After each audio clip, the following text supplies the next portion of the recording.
chào tất cả các bạn nha. Bữa nay là thứ bảy, sáng thứ bảy rồi. Bây giờ cái thời tiết bên mình á là nó đang là mùa xuân và chuẩn bị qua tới mùa hè. Tầm cỡ tháng 10, tháng 11 bắt đầu mùa hè, rồi nó kéo dài tới tháng 1 năm sau. Thời tiết thì nó ngược với những cái nước khác như ở châu Âu hay là Mỹ, nó ngược. Úc này thì nó ngược cái thời tiết. Xin lỗi các bạn, ngược thời tiết là bởi vì sao? Nó nằm ở dưới gần cực Nam. Mỗi khi mà vào cái mùa Noel á thì Úc thì rất là nóng, thời tiết nóng lắm. Nó không phải như Mỹ hay là những cái nước khác. Những nước khác thì Noel thì là tuyết rơi rất là lạnh, nhưng mà Úc á, thì Noel thì nó rất là nóng dữ lắm. Hiện tại bây giờ mình ở Brisbane thì cái khí hậu của mình nó cũng đang nóng từ từ rồi. Và những cái bang khác thì nó đỡ hơn, giống như là Melbourne rồi Sydney, rồi những cái thành phố đó thì nó nhiệt độ nó mát hơn một chút, bởi vì nó nằm sát với cực Nam. Còn Brisbane thì nó nằm trên cực Bắc. Darwin á, là ở hướng Bắc á, Bắc nước Úc á, thì nó cũng rất là nóng hơn ở Brisbane. Thì mình nói như vậy để cho các bạn biết được rằng là những cái thời tiết với những cái bang á thì nó sẽ rất là nóng ha. Và cái tháng gần cuối năm này, tháng 12 là nóng lắm. Mình đây mình nhìn ra nắng mà mình cũng thấy nóng nữa. Hôm nay á, thì mình muốn chia sẻ thêm cho các bạn về những cái người chủ nông trại.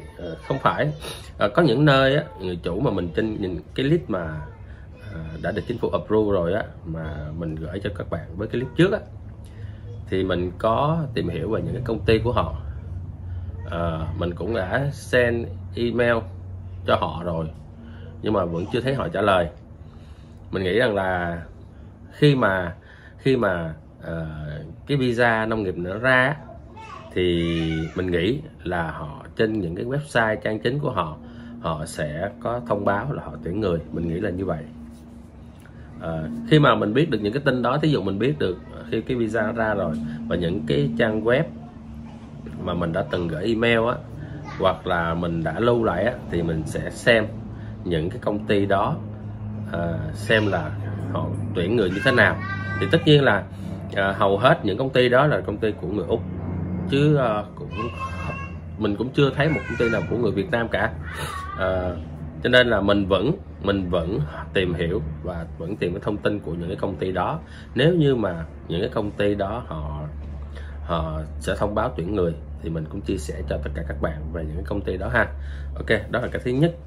Cái thứ hai á, là mình muốn chia sẻ cho các bạn về vấn đề những người chủ nó như thế này. Thực sự một người chủ mà muốn sponsor cho một người qua nó rất là khó khăn.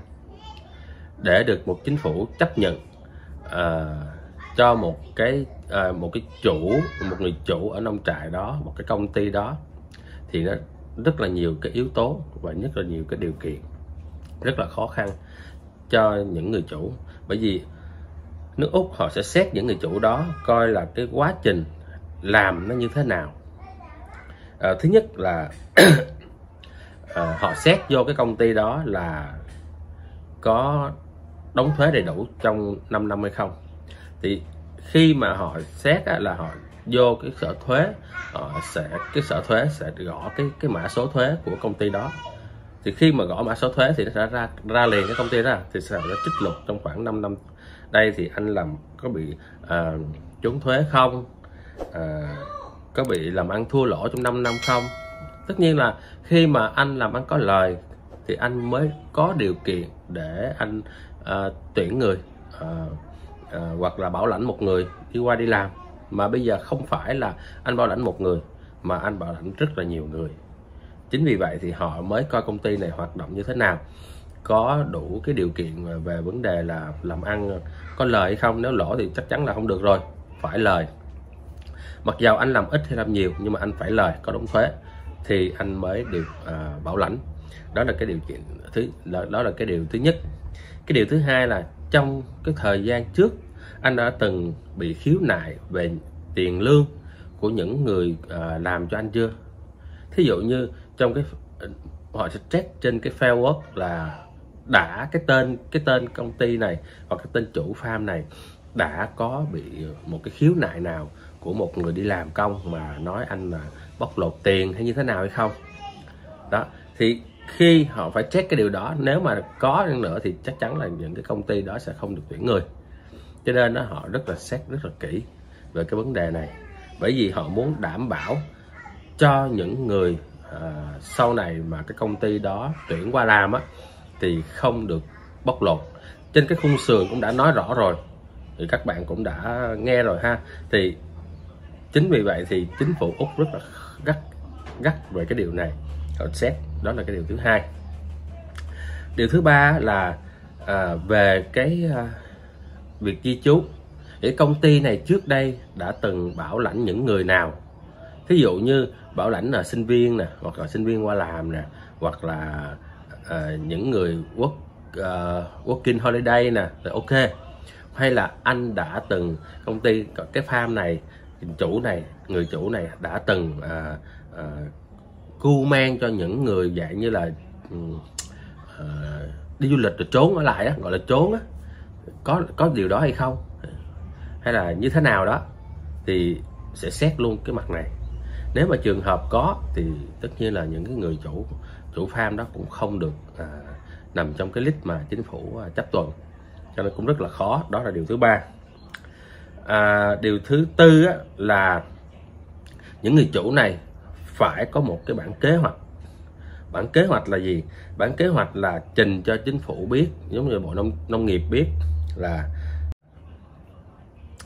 tôi tuyển qua 50 người. Thì bởi vì sao? Thứ nhất, tôi chứng minh được là tôi không có người làm. Những cái người ở đây á, làm không có đủ. Bởi vì tôi có 10 cái farm, mà hiện tại bây giờ tôi chỉ hoạt động có 2 cái thôi. Với cái số lượng hiện tại người của tôi chỉ có 20 người, thì tôi hoạt động chỉ có 2 cái farm thôi. Bây giờ còn 8 cái farm còn lại, thì tôi phải một cái farm á, là tôi cần 10 người. Thí dụ mình chỉ ví dụ thôi ha, chứ mình không có biết chính xác như thế nào. Một cái farm tôi cần 10 người, bây giờ tôi còn 8 cái farm còn lại, thì đâm ra tôi phải cần 80 người.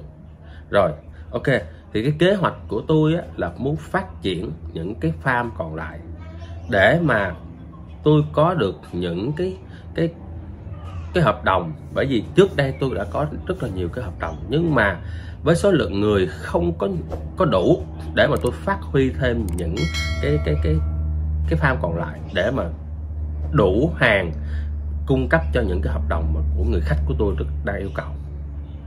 Đó, thì để chứng minh vô cái điều này thì tất nhiên là phải có những cái giấy tờ, những hợp đồng với cái số lượng như thế nào đó, rồi họ chứng minh vô. Bên cạnh đó họ sẽ trình cho Bộ Nông nghiệp biết rằng là với cái 80 người còn tôi cần ở đây để mà phát triển thêm cái 8 cái farm còn lại, thì tôi sẽ có rất nhiều cái hợp đồng đang chờ sẵn, mà bây giờ trong một năm tôi không thể nào mà tôi có thể mà cung cấp kịp với những cái hợp đồng đó, hoặc là những cái thị trường đó đang cần, mà tôi không đủ người để làm để mà tôi cung cấp. Đó. Rồi bên cạnh đó là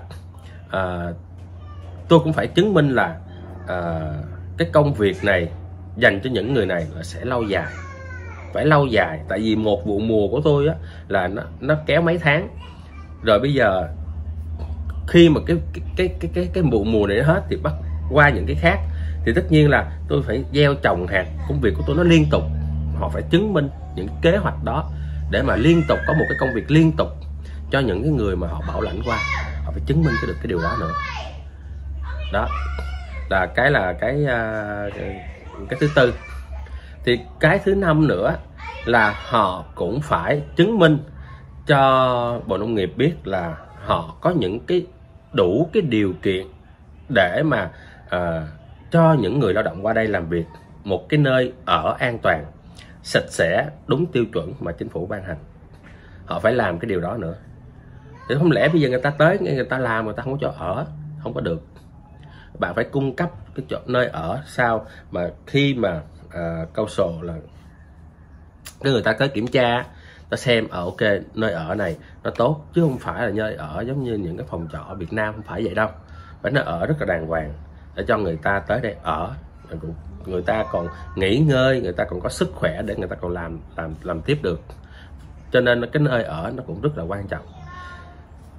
Chính vì những cái điều đó mà mình nghĩ rằng những người chủ họ phải chứng minh rất là nhiều thứ cho Bộ Nông nghiệp.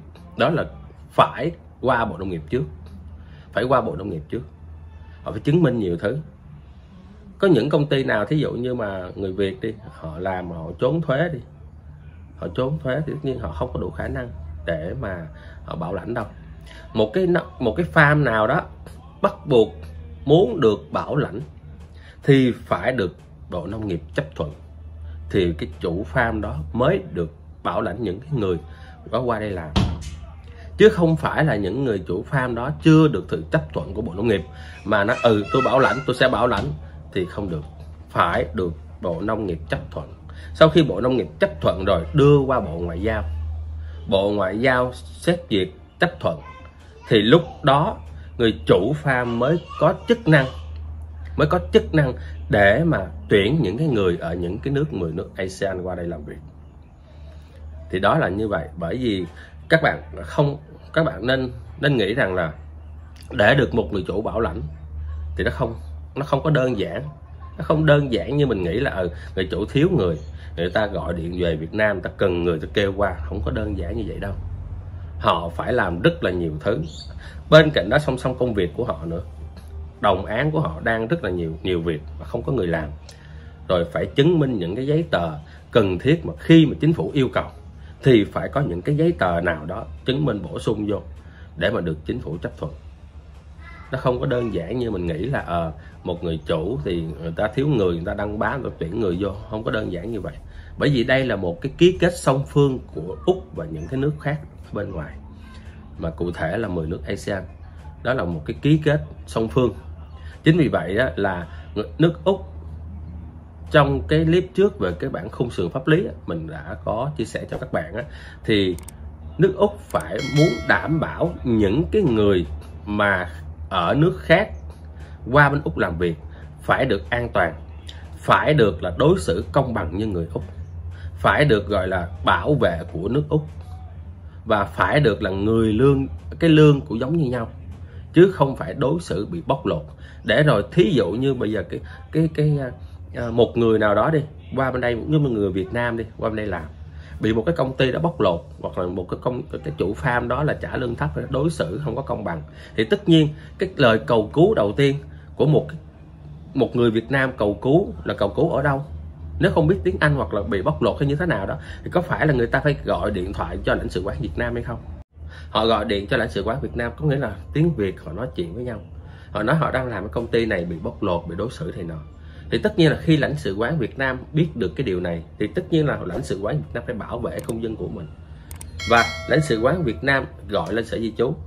Thì tất nhiên là khi gọi lên sở di trú như vậy thì cái công ty đó chắc chắn là cái chủ farm nó chắc chắn là sẽ có vấn đề. Chính vì vậy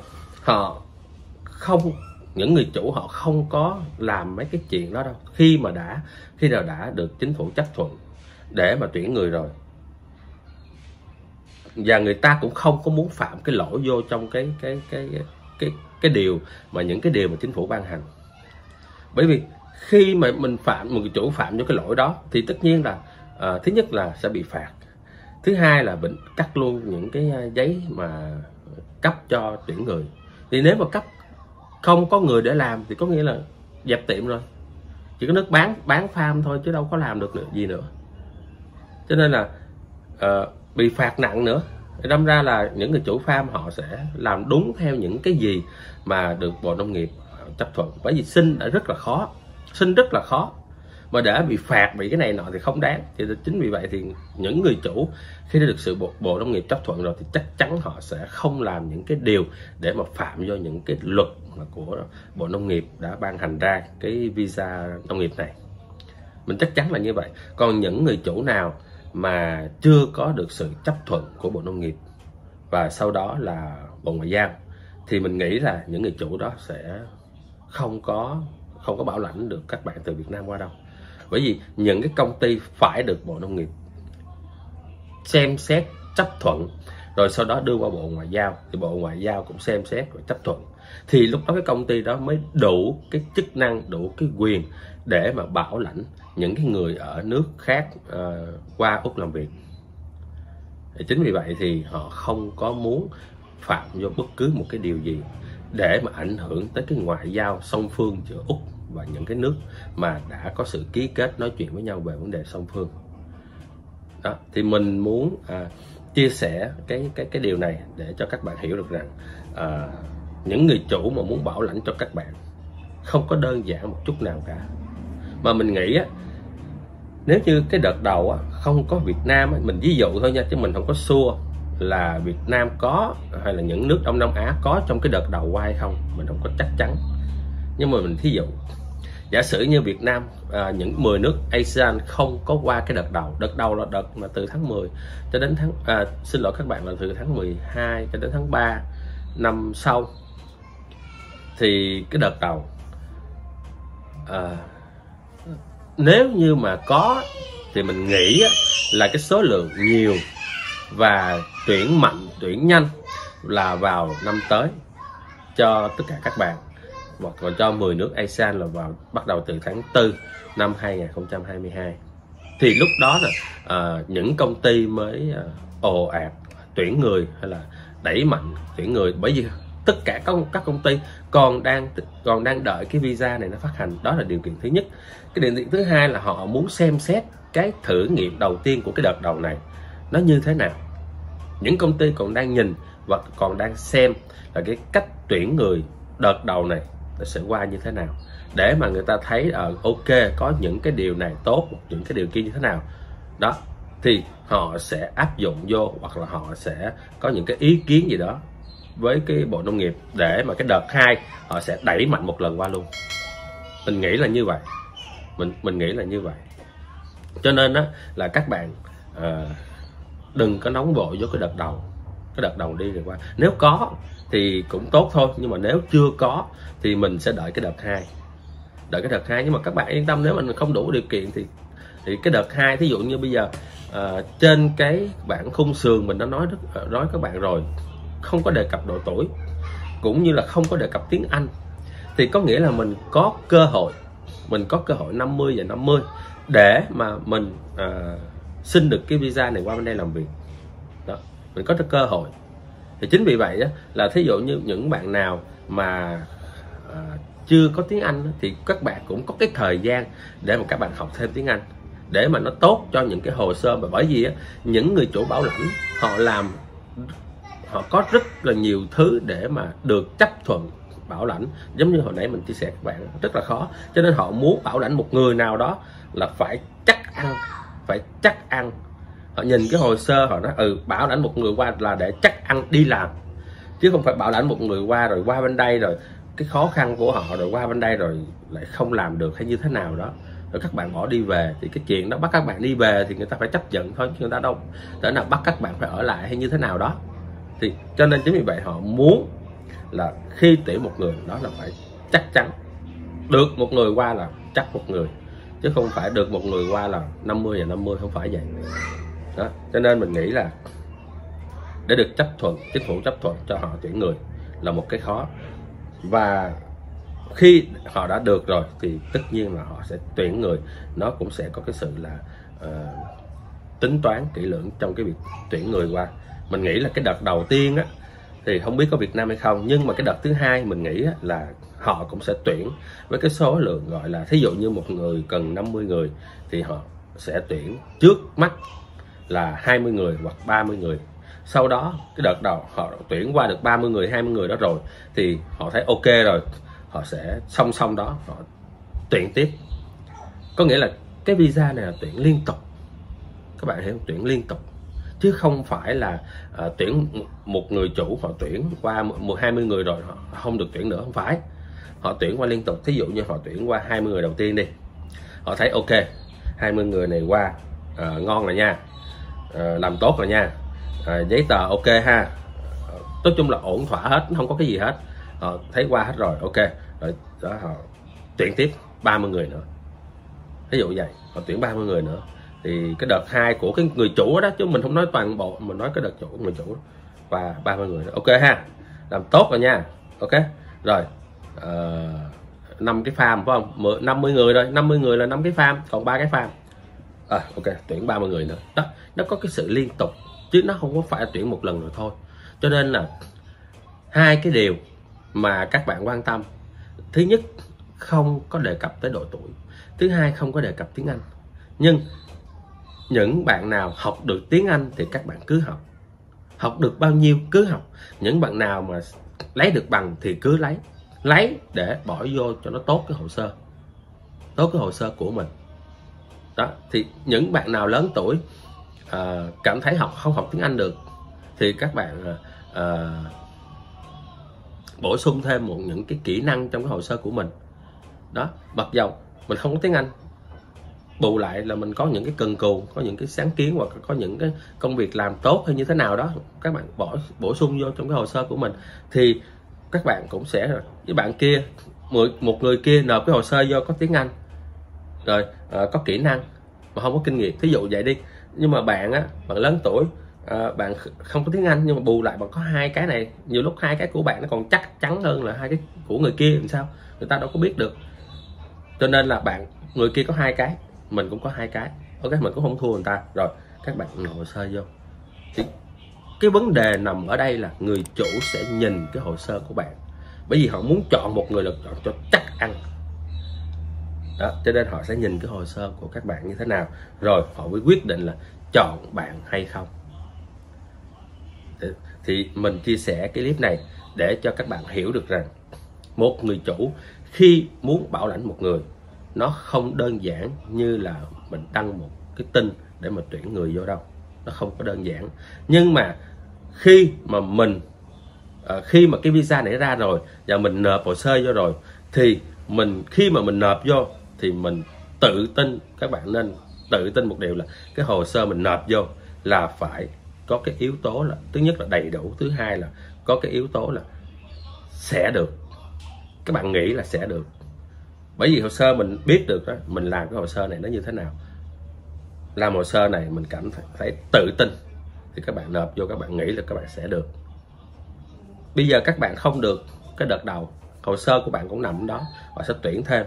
Nếu như là những cái đợt đầu họ tuyển hết rồi, và rồi đợt thứ hai, giống như hồi nãy mình giải thích vậy đó, chủ farm họ tuyển cho 20 người trước, rồi sau đó họ còn giữ một đống hồ sơ ở đây, họ chưa có tuyển tiếp. Ví dụ như bây giờ họ đang cầm trong tay là 100 cái hồ sơ, thì họ lựa ra trong 100 cái hồ sơ này, họ bóc ra 20 người trước, rồi họ đưa qua đây. Rồi sau khi 20 người ngon lành rồi nha, bắt đầu họ nghĩ tới 30 người, họ sẽ lục cái 70 còn lại, họ lấy ra 30 người đó.